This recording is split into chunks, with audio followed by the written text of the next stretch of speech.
by some who had no balls. And see, I know they like to say, Monique, you talk too motherfucking much. It would kill me not to say the real You are not paying me equally. You are not treating me fairly. So y'all can suck my if I had one. Wow. She said her kidney was failing. What'd she say? What? She said, no, y'all not treating me equally. You're not treating me fairly. You could suck my if I had one. Yeah. Oh. I'd like to hear the whole story. I'd like to hear exactly what happened, what she's upset about. Well, I mean, this has been an ongoing story ever since Precious, where she feels like she's been blackballed and she hasn't been getting any roles in movies.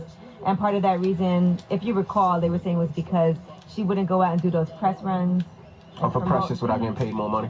And promote the movies and all of that. Didn't she win an Oscar for Precious? What she won an Oscar for? She won an Oscar for something. And they were saying that she has a bad attitude. Remember, there were rumors about her just being difficult to work with. I don't know. So she feels like she's been blackballed now. She hasn't been getting any roles because people have been speaking ill of her. I mean, that rant on that stage is not going to quell the whole, you got a bad attitude. It's not going to help the situation. You know what I'm saying? But I don't think she cares. The truth to the matter. All right, American Idol, Katy Perry, it seems like, is negotiating to become the anchor judge on American Idol. They're saying the announcement could come as early as tomorrow. So we'll see what happens. Now, we told you after Kelly Clarkson didn't work out, because Kelly Clarkson is going to be on The Voice. Now they have this so it looks like they're going to have to negotiate. All right, they try to actually cut down the cost and the prices, because that's why American Idol isn't around. They pay the judges so much money. So now they're trying to make sure that budget is more viable. Gotcha. Ryan Seacrest will almost certainly be the host at this point. They need some culture on that panel, man. Wasn't Nicki Minaj a judge of American Idol at one point? With Mariah. Right. Yeah. That didn't work out too well. They need somebody black or Puerto Rican or something up there. All right. Puerto Rican. Remy Ma is guest hosting on The Real this week, and they've already released some clips of what's going to happen. Ooh, imagine Remy as a judge on American Idol. That'd be awesome. Amazing. All right, here's what she said. The dust has settled. Some people don't get that the dust has settled, but I can understand it's kind of hard to see the dust settling when you're in the grave under the dirt. So, I'm just happy that I'm a new and improved Remy Ma. That old girl, that old Remy Ma, I'd have been beasting still, going extra hard. But I say all the time, I'm petty. But there's a little thin line between petty and pathetic. You have to stop at some point. I said what I said, and that's it. That is her second week on The Real, right? She did it a couple of weeks ago, or a month ago or something. Yeah, she did a while ago. I love that line. It's a thin line between petty and pathetic. Who's she talking about, though? Well, they're asking her about Nicki Minaj and the beef, and she's saying it's over now. The dust has who she's talking about? Who else is she beefing with? I swear I forgot just that fast. fast. Did you forget about that? He's being an ass. I'm not being an ass. I forgot just that fast. All right, and I can't believe I let something distract me from the fact that Remy Ma bodied Nicki Minaj over the sheet. And speaking of Nicki Minaj, she has started a student loan and tuition charity. If you guys saw this last week, she was paying off people's loans that they owed, which is a huge burden for a lot of people. So now she said she's actually going to start a real loan and charity organization just to do that. So good for her. That's a good girl, because drop on the clues bomb for Nicki Minaj. But don't let anything distract you from the fact that Nicki Minaj put out 3 singles and none of them popped off. But she's doing something positive. Has nothing to do with her she's been doing music. impromptu payments for these loans. And knock it back. But can't we talk about both? She's doing something positive with the kids, paying off their tuition. But she put out 3 singles at once, and none of them popped off. And she got the iHeartRadio stimulus package, and still nothing happened. Well, it's just 2 different things. Don't put it in the same sentence. Put a period and then talk about that. I did. It's 2 different topics. All right. You playing any of those records in the mix anymore? Yeah. Which one? Huh? Andy? This guy, it's a shame. It's a shame that you got Queens will lie for each other. That's one thing. Oh, man. MC Shan beat KRS-One too, didn't he? Huh? Yeah, he did. Yeah, okay, no doubt. All right. And by the way, KRS-One did issue an apology. For what? For that whole Beastie Boys situation. I thought you might say you apologized for ruining MC Shan. I know we didn't talk about this on the air, but we talked about this last week, so. Well, tell the people. What do you explain to him? I guess he had, listen, I'm going to do it in the rumors later, but since you brought his name up, that's the only reason I said it. Drop on the clue, KRS-One, damn it. And MC Shan. I'll give you the whole entire statement. And congratulations to Kevin Hart and his wife, Aniko. By the way, they are expecting their first child. Nice. Congratulations to them. Oh, drop on the clues bomb. They announced it on Mother's Day. Nice. Celebrating Mother's Day with my beautiful wife. We are laughing at the fact that this time next year, we will be celebrating her first actual Mother's Day. So congratulations. Congrats to them. I'm happy for them. Congratulations. All right, I'm Angela Yee, and that is your rumor report. All right. Charlamagne! Yes. Who you giving that donkey to? Listen, man, donkey today is going to Matt Jordan. Is Matt Jordan on The Real Housewives of Atlanta? Not anymore, no. Okay. No. I just saw a video this weekend. He was dating Kenya.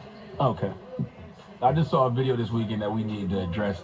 He was going at old man Peter. Yeah. And Peter held his own. Yeah, that's what I'm saying. It didn't work out so well, but we'll talk about it for after the hour. All right, it's the Breakfast Club. Good morning. It's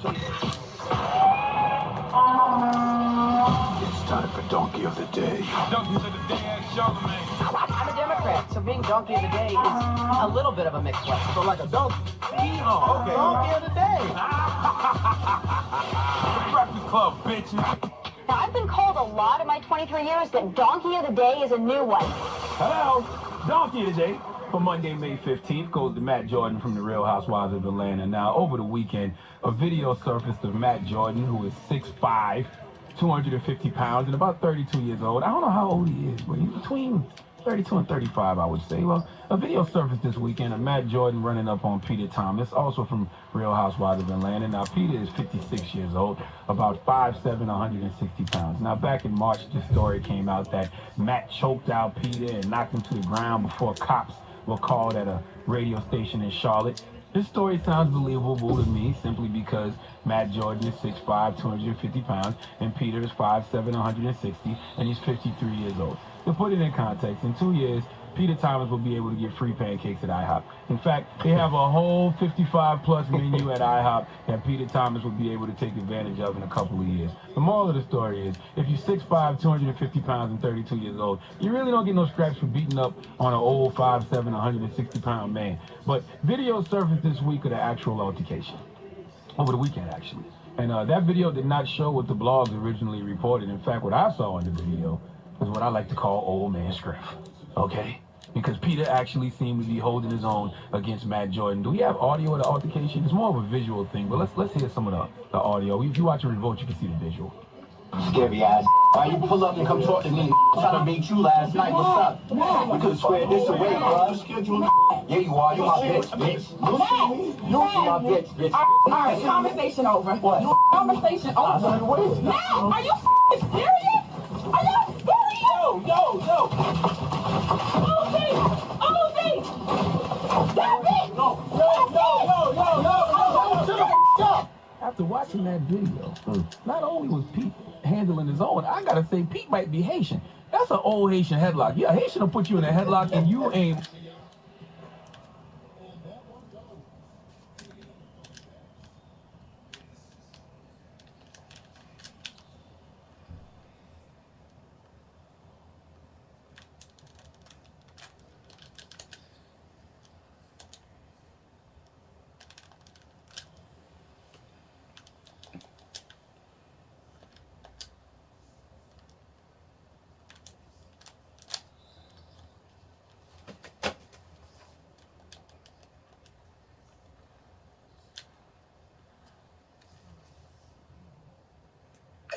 He's Jamaican. That's a Jamaican.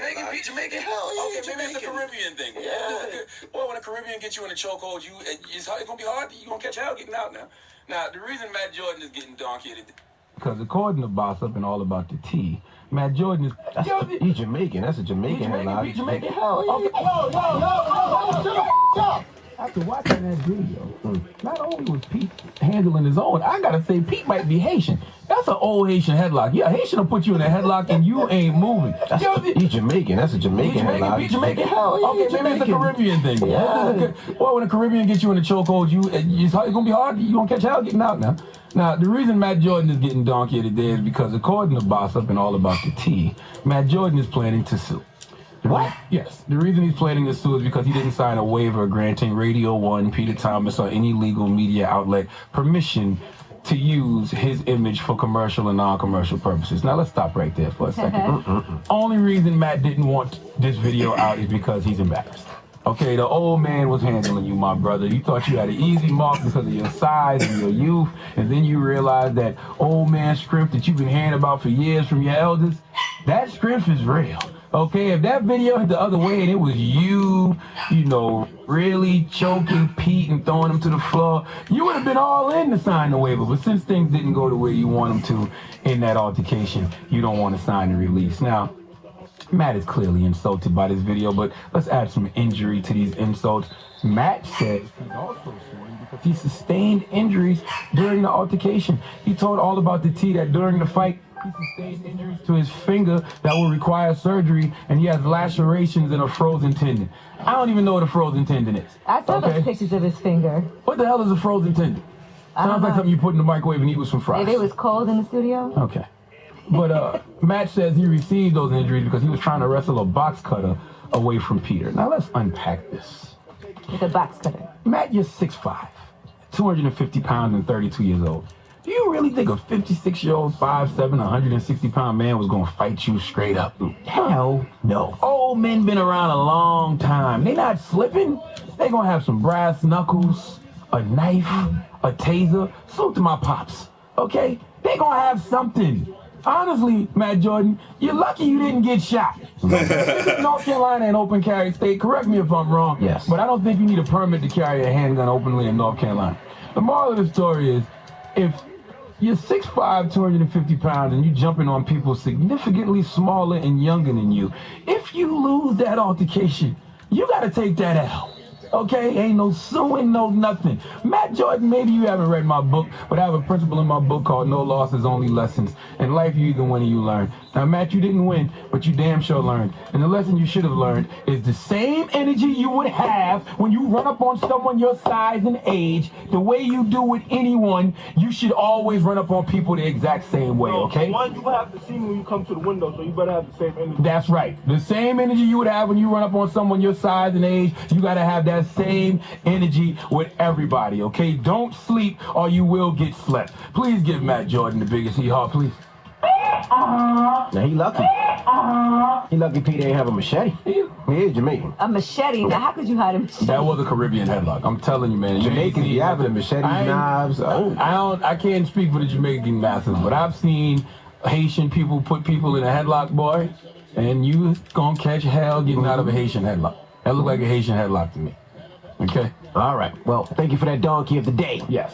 When we come back, you got a call last night, right? I did. I actually got a call last week. Okay. And, explain this call. The call was basically, it was a text, and it was like, hey, somebody's looking for your number.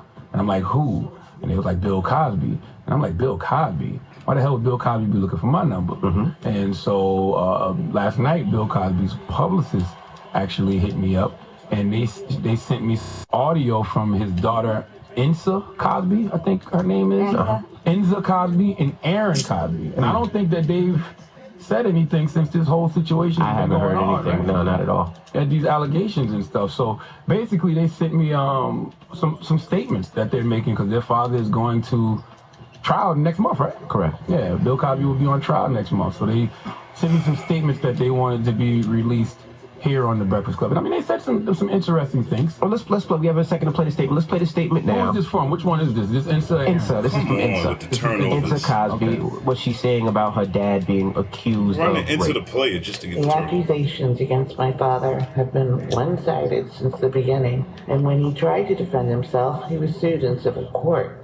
I strongly believe my father is innocent of the crimes alleged against him, and I believe that racism has played a big role in all aspects of this scandal. How the charges came about being made against him, how people were willing to believe them before they were ever scrutinized or tested, how people who tried to speak to support him for people who questioned the claims were shut down and ignored, how the media created the story and the outcome before any court will ever test the claims, how my father is being punished by a society that still believes black men rape white women, but passes off as boys will be boys when white men are accused. My father has been publicly lynched in the media, and my family have had to stand helplessly by and watch the double standards of pretending to protect the rights of some, but ignoring the rights of others.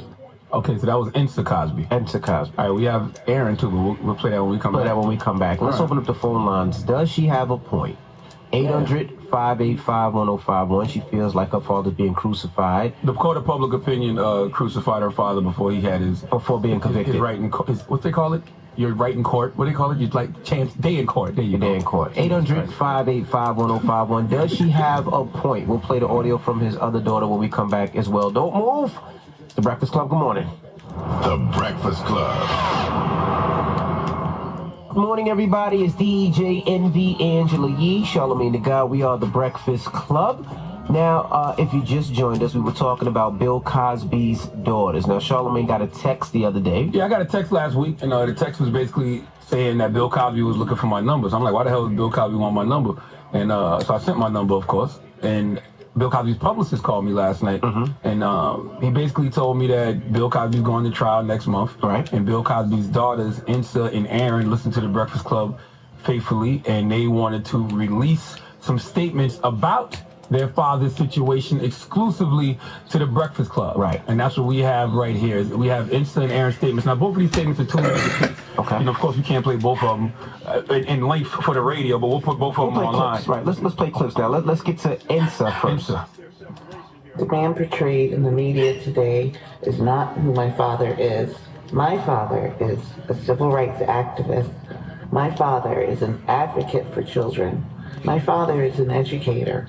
My father is a philanthropist. My father is an immensely talented and innovative entertainer. His philosophy is that people are good, and through effort and self-confidence, each person can make the world better. This is the man who is my father. Now, that was Bill Cosby's daughter. Now, let's play his other daughter, Aaron.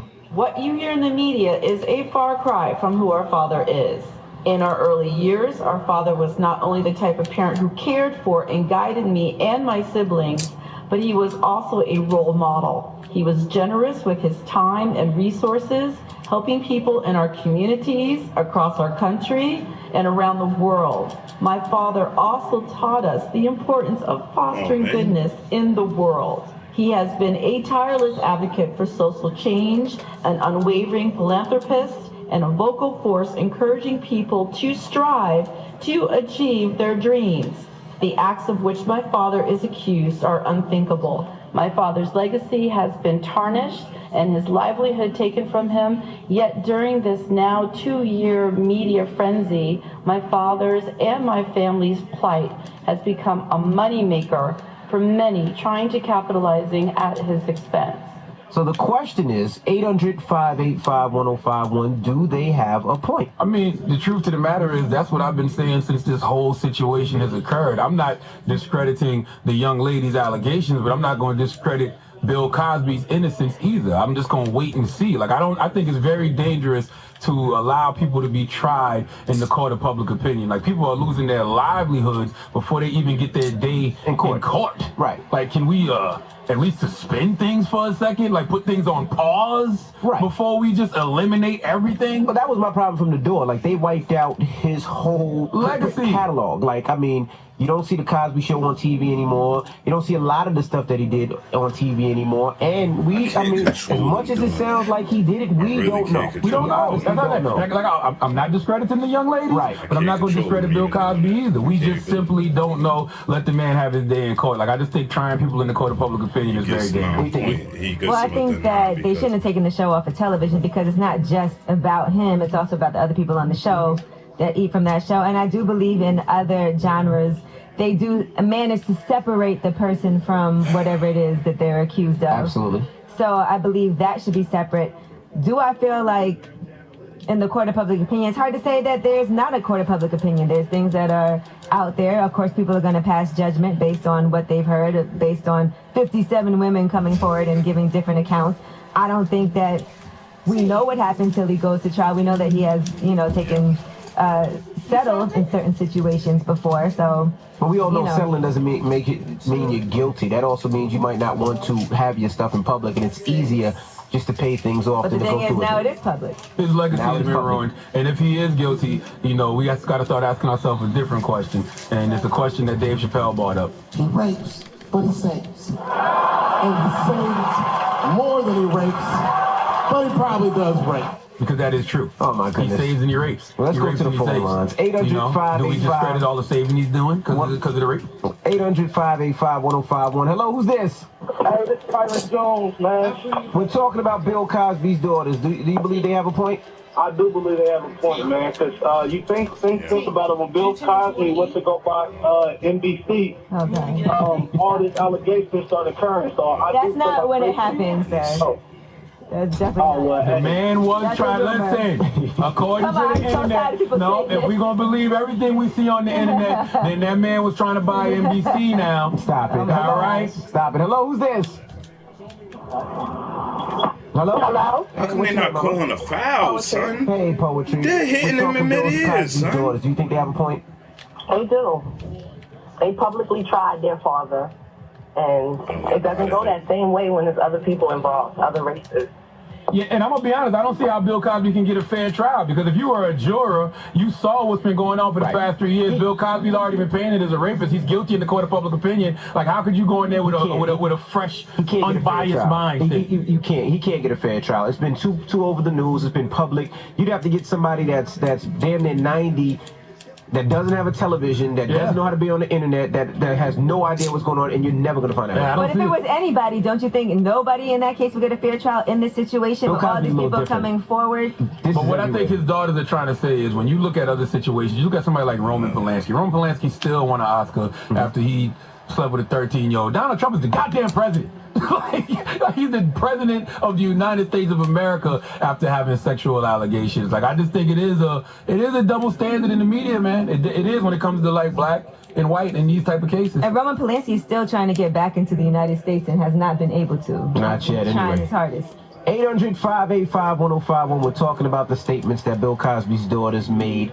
Call us up right now. Do they have a point? That's the question. If you haven't heard it, we'll play it when we come back. It's the Breakfast Club. Good morning. Good morning, everybody. It's DJ Envy, Angela Yee, Charlamagne the God. We are the Breakfast Club. Now, if you just joined us, we're talking Bill Cosby's daughters. Now, Charlamagne got a text and a phone call the other day. Yeah, last week I got a text, and the text basically was, Bill Cosby wants to get in touch with you. So I sent my number. Bill Cosby didn't call me, but Bill Cosby's publicist actually called me last night while I was watching American Gods, by the way. Okay. And, he just basically was telling me about how Bill's going to trial next month, and Bill's daughters, Insa and Aaron. Am I pronouncing that right? Insa? Insa, sounds right. Insa and Aaron have some statements that they wanted to release exclusively via the Breakfast Club, because they listen to the Breakfast Club religiously. So I'm like, sure, send them over. Well, let's play a clip of their statements. Of course, we'll play the full version on the website, or you can check our YouTube page. Let's listen. The accusations against my father have been one-sided since the beginning, and when he tried to defend himself, he was sued in civil court.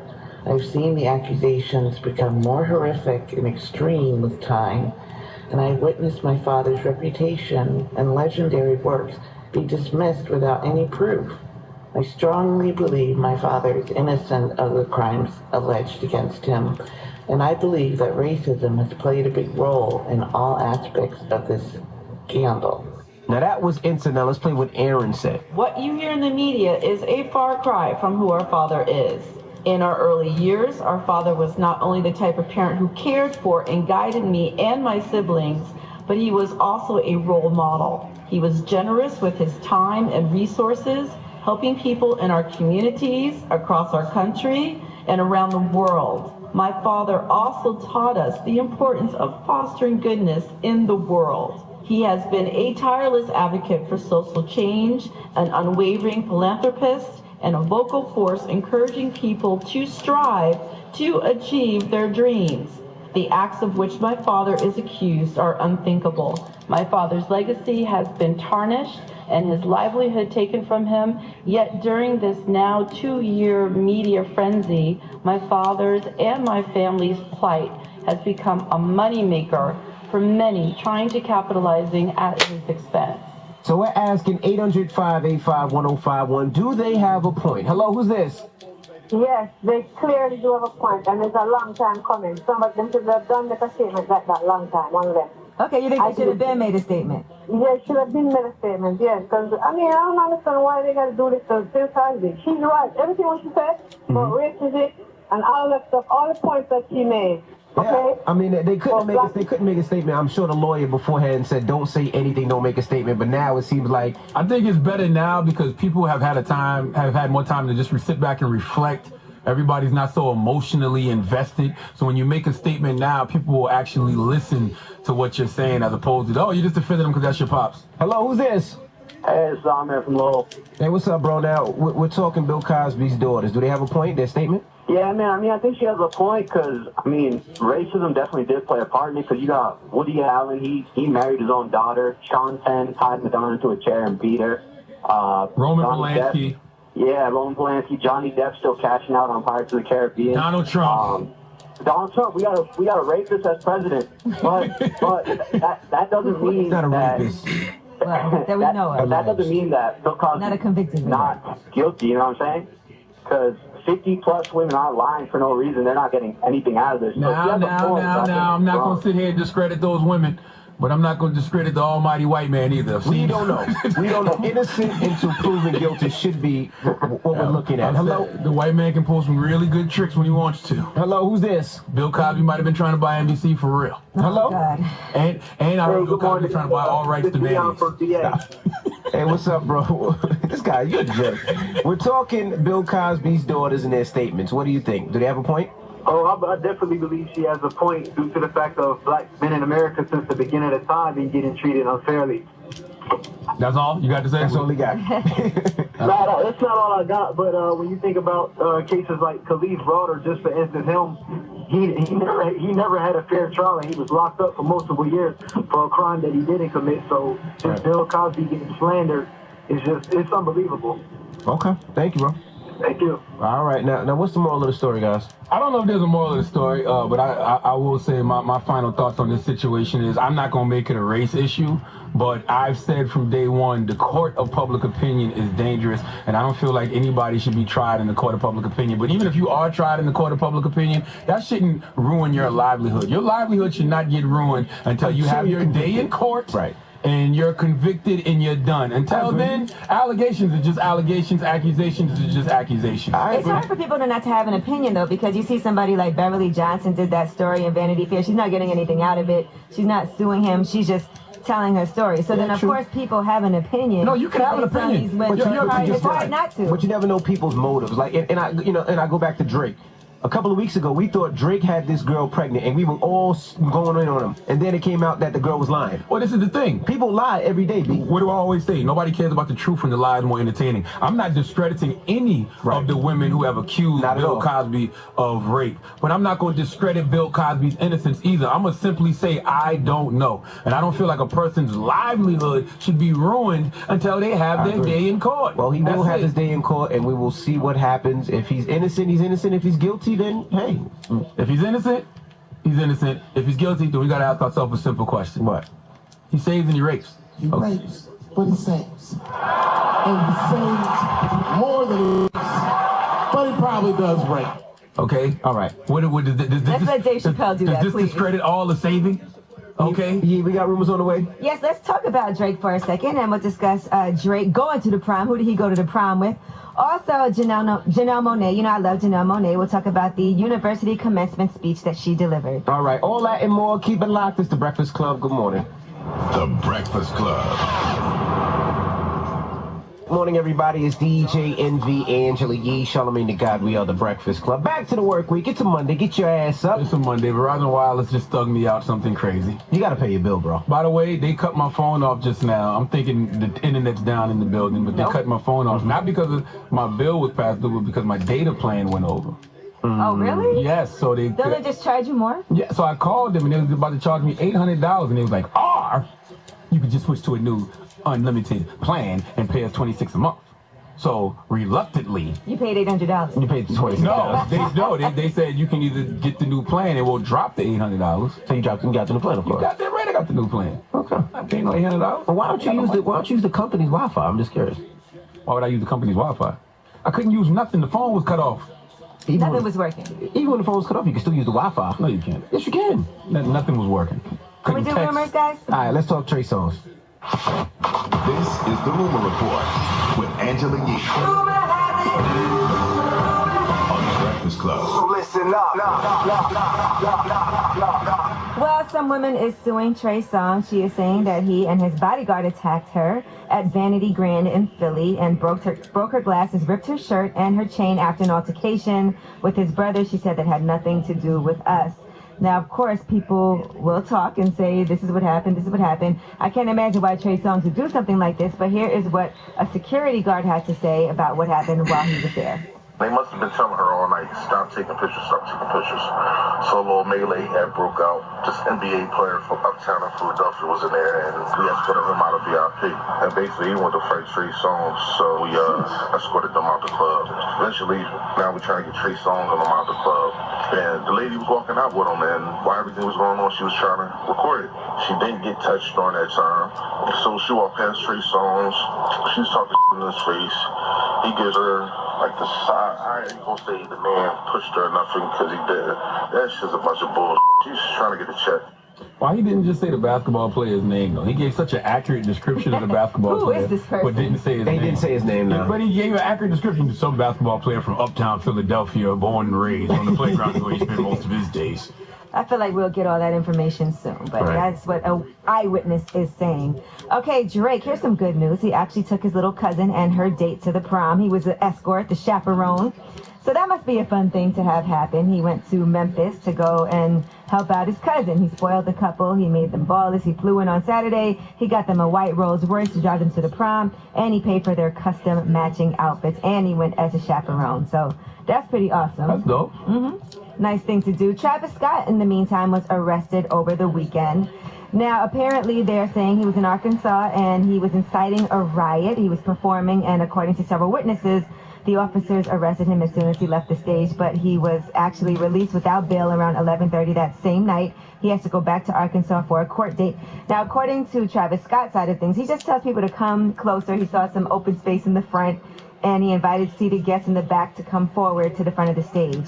But according to the police there, that was inciting a riot. All right, y'all caused some problems again up here on the Breakfast Club. And this is all Kenya Moore versus Kim Zolciak from Real Housewives of Atlanta. Now, Kenya was up here last week, and she was talking about Kim. Kim had, I guess, came for her. You can see in the previews for the next season. And here's what happened on the Breakfast Club with Kenya Moore. Kim Zolciak's coming back too. Yeah, Kim is coming back. Kim is coming back. Yes, Kim needs a check, so Kim will be back. Party for the party. I like this. Party for the party. Wasn't that doing well? The checks were tardy, so she's over here trying to catch our bread. All right, well, Kim took to Instagram and she said, this ish is funny. 6 seasons in on Don't Be Tardy, multi-million-dollar skincare line in less than 6 months at Cashmere Collections. Meanwhile, you sell your hair care products out of the trunk of your car and paying Sally's Beauty Supply to do an appearance there, and you are spending what you do have on your third paid boyfriend. Sweetie, don't try and come for me so you can have a storyline for next season. Thanks to all my supportive followers for keeping me in the loop. I mean, all of y'all trying to build a storyline for next season. That's why you got on Instagram and replied. I'm sure the producers are writing that out right now as we speak.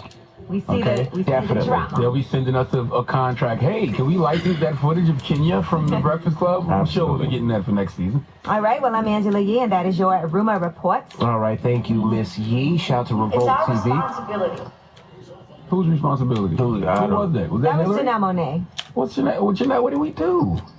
What did we do, Janelle? What did we do wrong? Why did Janelle just try to interrupt the broadcast? I don't know. Anyway, well, It's your responsibility. Could you play? You might as well play it now. I want to hear what Janelle had to say. Okay. Well, explain the story now, Yee, since we're going there. Well, Janelle Monáe actually gave the commencement speech. I got an honorary degree at Dillard University, and here's what she said. It's our responsibility to sustain the future now. It's in our hands, y'all. It's really up to us. It is us who must continue to use our unique superpowers to shape the world. And so on this day, graduates of 2017, I celebrate you as you remember the power of grace and pride. And I challenge you to choose freedom over fear. Drop the clues bomb for Janelle Monáe. I cannot wait until they come out with the Janelle Monáe doll. I cannot wait to get me a Janelle Monáe doll. Not for my daughter either. For me. Yourself? For me. What you gonna do with it? Sounds a little creepy, Put it but in my let's top move on. drawer right next to the bed. For what? Because I want it. You're a perv. All right. Why Well, gotta be a perv? 'Cause I want a doll. thanks for those rumors, Yee. Now, Revolt TV will see you guys tomorrow.